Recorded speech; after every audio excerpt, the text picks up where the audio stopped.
Quicken Loans Arena, Cleveland, Ohio. The Cleveland Cavaliers, who just roared through the first 2 rounds of the playoffs against Detroit and Atlanta, have done the same here in the first half. They have a 15-point advantage on the Magic in this game 1 of the Eastern Conference Final. Marv Albert, Doug Collins, and Craig Sager. And look at these numbers on LeBron. He played 19 minutes in the first half. First 8 minutes, Doug, 0 for 3. Did have 4 assists. His last 11 minutes, 11 of 13, 26 points, doing it in every conceivable way, showing the entire repertoire. In the first half, it was a combination of LeBron and Mo Williams. Well, these two guys have a great chemistry with one another, and they know where each other are all the time on the floor. But when you get LeBron out in the open court and you give him these kind of baskets, and that jump shot, that rim just sort of opens up for him. A lot of isolation here. They allow him to step through and score. You see that he and Mo Williams combined for 36 points. That was a beautiful play. They set up out of the timeout, little backdoor. John Kuster from North Carolina. That's a little North Carolina backdoor. And then here is Mo Williams throwing up the 3. You heard LeBron say at halftime he missed 2 or 3 of the easiest threes he's had, and then throws in that long one. But you see the points, 8 in the paint, so 4 field goals in the paint. Gets 2 free throws, mid-range games, gets 5 jumpers, and then 2 threes. So he mixes it up, 26 points. More importantly, Marv, you know, I'm big on that points per shot.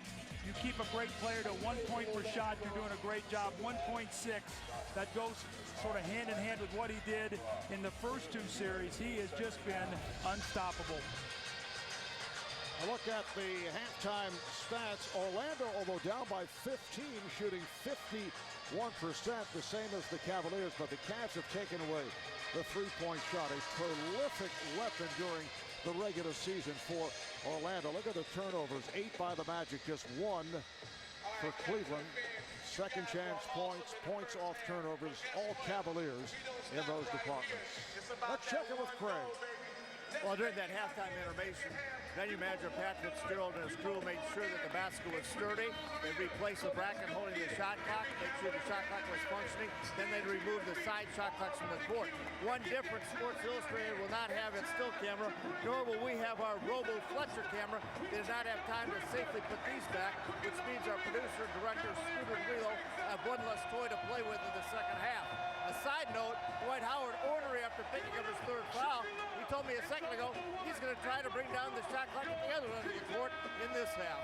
Marv? I don't know, Dwight did a lot of damage and then went around the court apologizing to people, saying sorry, it was my fault. It was that powerful dunk that led to the collapse of the 24-second shot clock on top of the backboard, and we had an 8.5-minute delay. Kind of a disjointed first half. Yeah, very much. No rhythm in that game, and foul trouble for Dwight Howard, and just never got in any kind of sync, the Orlando Magic. Let's see if they come out, more importantly, here in the second half defensively. They were very soft defensively in that first half. Shot clock down to 5. Here's Lewis, and the tip by Howard. And Dwight has to be careful. He's playing with the 3 fouls. Howard with 18 points on 8, make that 9 of 12 from the field. Now 20 points for Howard. Well, you can see what Cleveland is doing. They're making Howard try to take contested shoot. Nice little play here that West cannot finish. But they are committed to chasing Orlando off that 3-point line. Turgler with Howard and Lewis up front. Alston and Lee in the backcourt. Courtney Lee, the rookie out of Western Kentucky, back in the starting lineup. Stan Van Gundy going with J.J.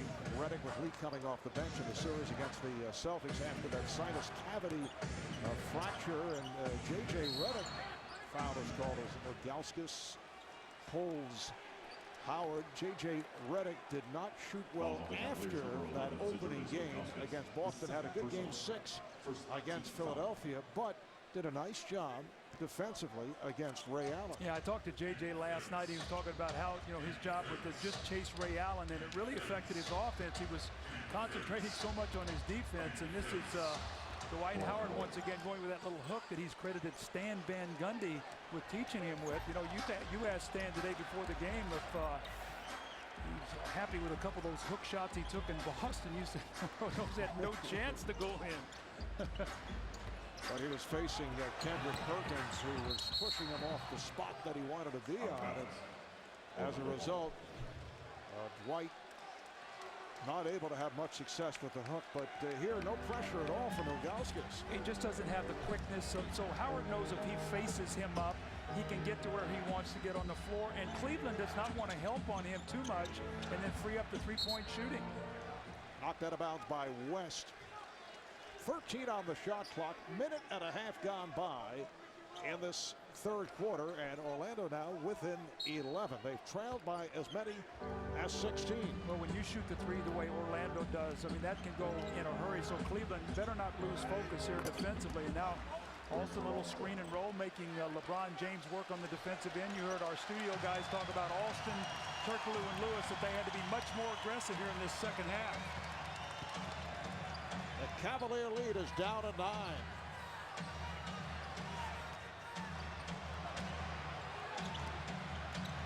James over Turkoglu.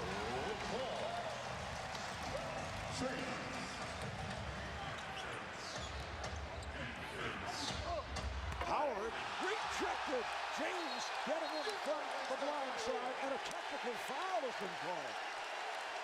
A technical foul on Dwight Howard. You see, that's why they want LeBron on Rafer Alston. They want him to roam and come off the weak side. Look where LeBron is. Comes off the weak side and blocks the shot. Remember now, he was runner-up for Defensive Player of the Year behind Dwight Howard. You know, I talked about coaching Michael Jordan before. We used to use Michael a lot like this when he was in Chicago, coming off the weak side and blocking shots. The one year when Michael was the Defensive Player of the Year, he had over 100 block shots and over 200 steals, and so many of it came from his ability to help off the ball and bother big guys from behind when they don't see him coming. And LeBron, like Michael, has the freedom to roam and will come up with block shots. Nice play by Lee on the steal, and he's able to beat James, who was going for the block. That was impressive by Courtney Lee. Quick hands on the stuff to get that one by James. It's a 10-point lead for the Cavaliers. James, yes, he is on fire. 30 points for LeBron. He's hit 13 of 18 from the field. Turkoglu for 3. A loose ball foul called. It is on Varejao. Well, Dwight Howard, what Cleveland is trying to do, Marv, when that shot goes up, they're almost trying to face guard him and take him away from the rebound. You used to do this with guys like Dennis Rodman, these guys, where you just say, look, I'm not going to get the rebound, but I'm not going to let him get it either. And that time he got caught with holding the jersey of Dwight Howard, who was so active and quick. Correction on the last foul. It was Ilgauskas, not Varejao. Lee kept alive by Howard.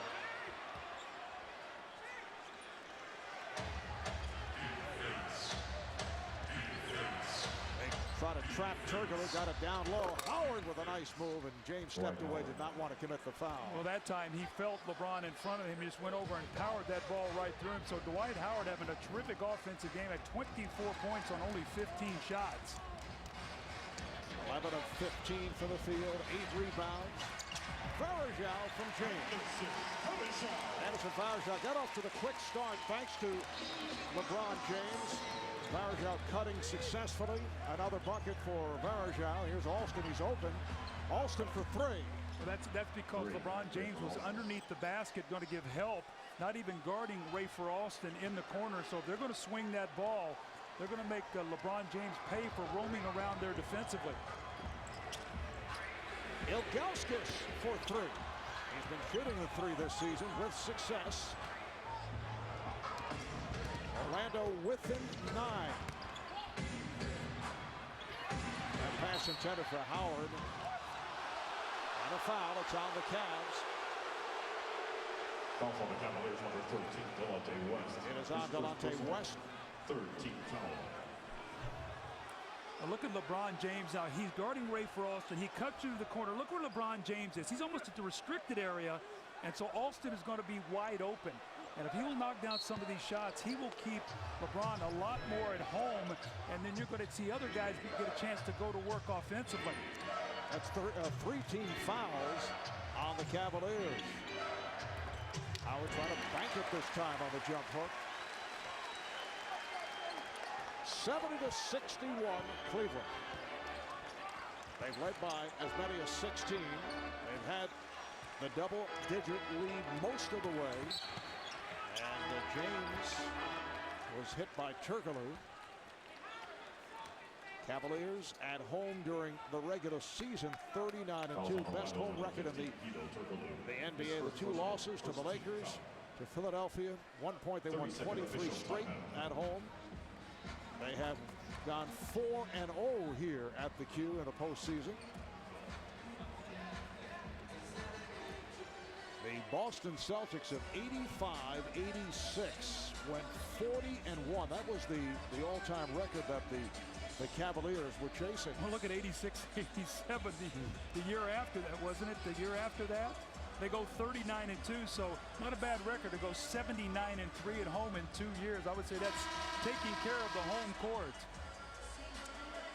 And a home court that has been selling out better than 20,000 on hand. Once again, they've sold out 42 of their 45 home games, including the postseason. And the city of Cleveland has not been able to celebrate a sports championship since the 1964 Cleveland Browns. So here in Cleveland, they're hoping the Cavaliers end the drought. It's been 45 years.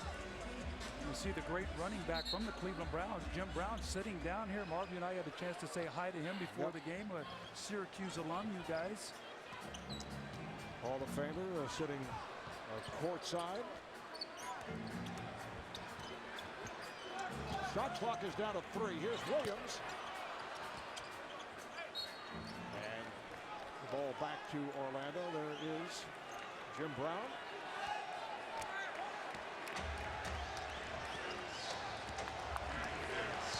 Six and a half remaining in this third quarter. Lewis, yes.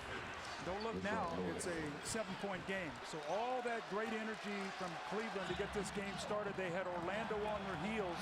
It's a different Orlando Magic team. I think you're seeing some of that toughness that I talked about. I think everybody thinks of this 3-point shooting team. This team really is at their best when they got a chip on their shoulder and the odds are against them. A defensive 3-second violation. Defensive 3 seconds. Meanwhile, Orlando has outscored Cleveland 15-7 here at the start of the third. I like this, though, getting Rashard Lewis on the move. You heard Charles Barkley talk at halftime about when you play a big guy like a Bergeau on Rashard Lewis, if he keeps him on the move and doesn't stand, he can drive that ball past him, catch and shoot like he did, then get it out to the 3-point line. So this guy is so important. When he scores, they're a tough team to beat.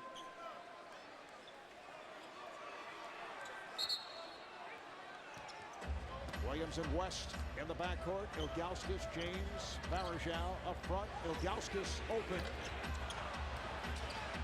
And Turkoglu is on it. Hounded by Varejao.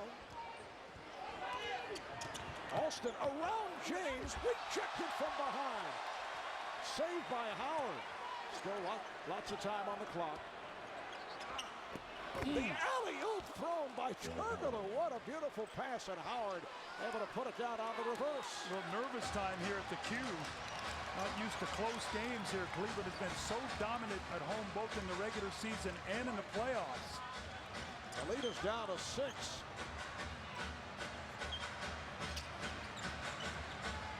Shot clock to 5. James, yes. Has he missed a jump shot after that 0 for 4 start? He's been magnificent.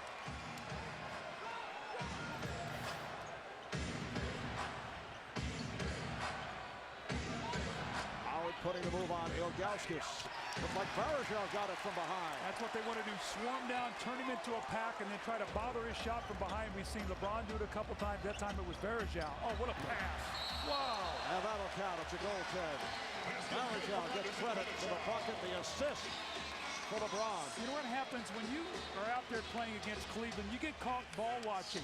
You're watching LeBron, and all of a sudden, Varejão's cutting in behind you. That's got to be at least 4 layups that he's got tonight, just cutting to the basket in the open area. 10-point for Varejão, 75-65, Cleveland. Here's Turkoglu.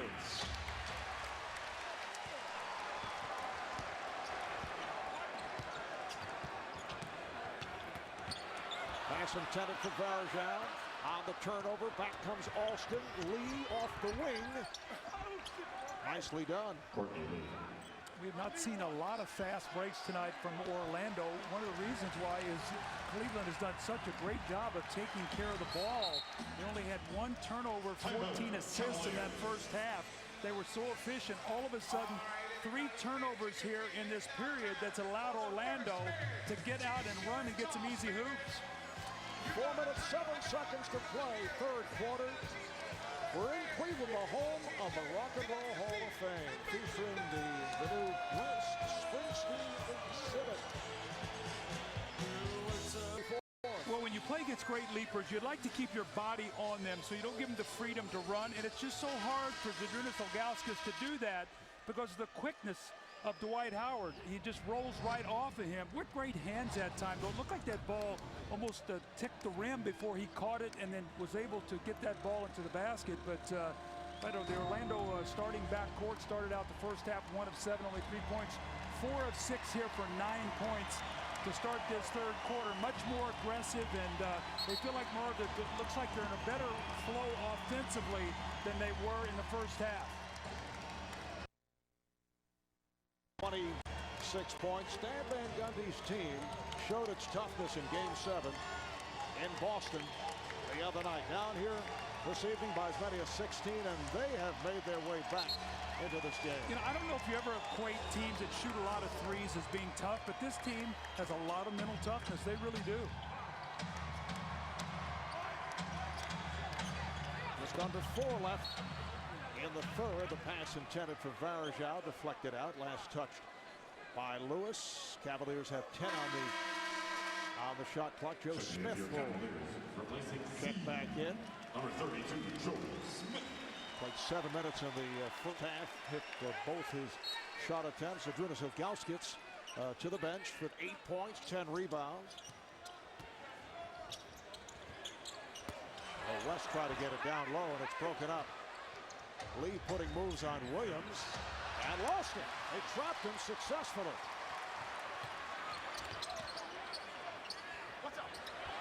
Smith rebounded by Lewis.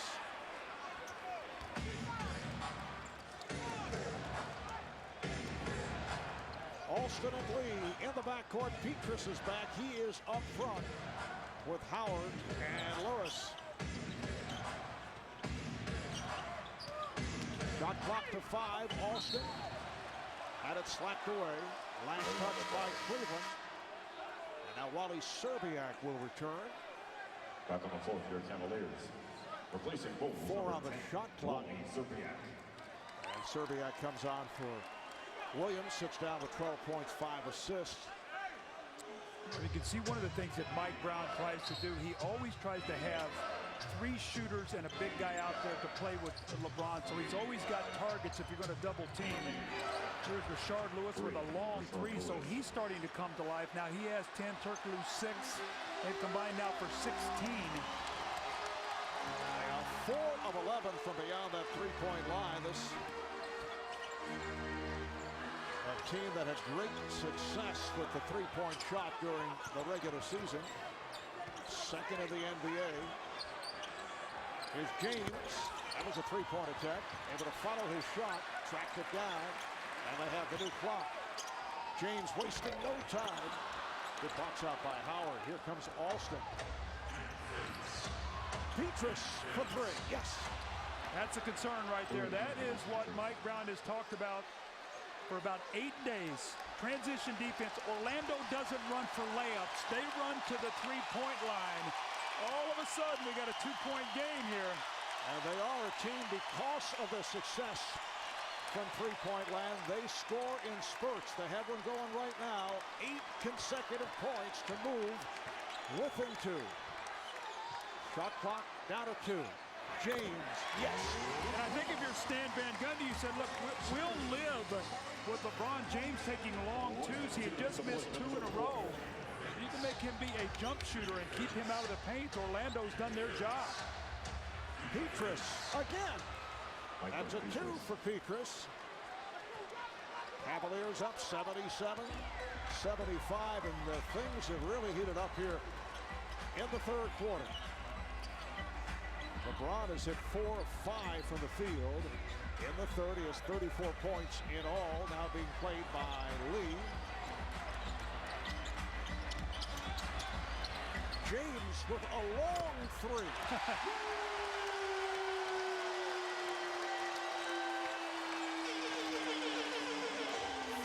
37 for James. Alston, a strong move, and the foul. Well, I like what Rafer Alston's doing. I thought he was very tentative in the first half. LeBron James was guarding him. He did not go at him on the dribble at all. You've seen him now 2 or 3 times here in this period. Go to the basket. LeBron stepping back, knocking down another long jump shot. 37 points, and then Rafer Alston just jumps right into the chest of Anderson Varejao. He'll be shooting free throws when we come back. We got it back to 10. Now let's fight it to 6 right now. Hey, get a stop right now. We had it to 6. It's back to 8. Let's get it down to 4 now. That's all. Just keep fighting. Come on, we're right there. Let's go. Hey, we're gonna win this game. You got to love the passion of Stan Van Gundy. This guy's really a good coach. You know, Marv, you think about when he took over in Miami, I think they lost their first 7 games when he got there. He took over Pat Riley, turned the reins over him after a long-time assistantship. He did such a good job there. Got into the conference finals where they lost to the Detroit Pistons. Has come in here to Orlando and instilled a real passion with this team. And, you know, we start looking at the numbers, 9 fast break points for the Orlando Magic in this quarter. Marv, they had 6 in the first half, so they're getting the running game going. They only had 2 threes in the first half. They've hit 3 in this third period. They have 44 points in the paint, so all of a sudden the inside-outside game, the fast break, and we look up, that's why they're only down 2 points now. Rafer Alston able to complete the 3-point play. He now has 11 points for the game. 8 have come here in the third quarter. James is fouled by Howard. That's number 4 on Dwight Howard. I think Dwight Howard would have been okay on that play had he not brought his arm down. I think they would have given him a little bit of contact with the body. But watch here at the last minute with his arm. Right there. When you bring that arm down, that's going to draw attention to you. They would have given him this little bump right here. But once he brought that arm down, that's going to be a foul. James 2 of 3 at the line. He has 37 points. He had 26 of the 37 in the first half, which is a Cavaliers franchise playoff record. A reminder, national coverage of the NBA playoffs continues tomorrow on ESPN. Game 2 of the Nuggets and the Lakers. Lakers coming from behind to pull it out last night at home. Coverage starts 8 o'clock Eastern time. Friday right here on TNT. Game 2 of the Magic and the Cavs starting 8 o'clock Eastern time. And then Saturday on ABC Game 3 between the Lakers and the Nuggets. And LeBron James missing on both free throws. And Orlando with a chance to tie or take the lead. They've trailed by 16. Lee comes up short. Here's James on the run. James is fouled. When you play against LeBron James, Marv, you cannot backpedal. What you have to do is almost turn around and sprint and get to the restricted area. Because watch what happens. You start backpedaling, you can't do that. You're in trouble now when you backpedal because he's too fast and too strong. You got to turn and then try to get to that restricted area right in front of it and try to have him run over the top of it. That time Petras was just a little slow getting there. Now Stan Van Gundy going with Marcin Gortat and Tony Battie as Dwight Howard sat down after that 4th foul. Anderson Varejao heads to the bench. Ben Wallace is back.